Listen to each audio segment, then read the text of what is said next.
So now that we know our hinge pattern or our deadlift pattern, we're gonna add a little bit of movement to this. So just like we were starting off, nice tall spine, hands on the quads to start. You're gonna reach that butt back first, keeping a neutral spine, keep reaching, and then we're gonna let those knees rotate out a little bit. Imagine someone's trying to press in on your knees, collapsing you in, you're gonna press outwards. So again, we're gonna get those external rotators of the hip engaged.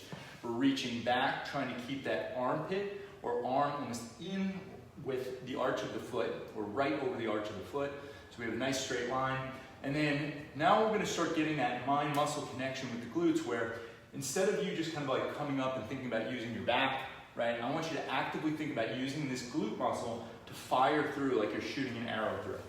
Boom. So reach again, back, trying to keep those shins vertical, creating tension outwards against those knees, and we're gonna make that mind muscle connection that the glutes and the quads are gonna lock out simultaneously, and we're gonna use those muscles to do all the work.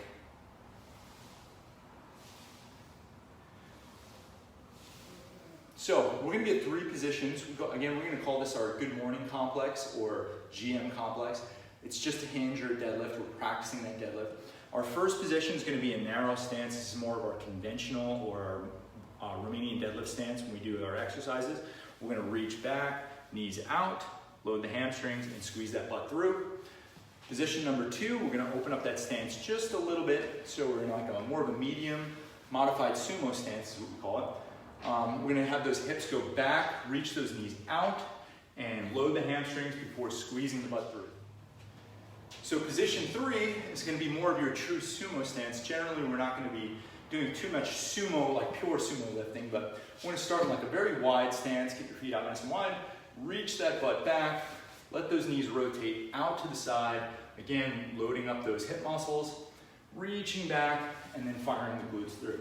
Again, if we look at it from the side, when we reach, we're trying to keep these armpits or shoulders almost directly over the arch of the foot. We're loading up those hamstrings, shins are vertical, and squeezing the butt through.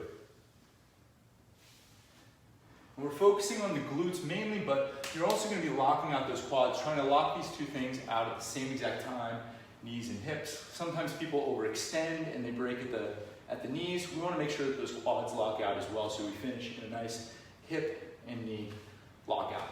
Reach and come through. So again, what we're looking for, stance 1 is basically going to be a conventional stance, reaching back.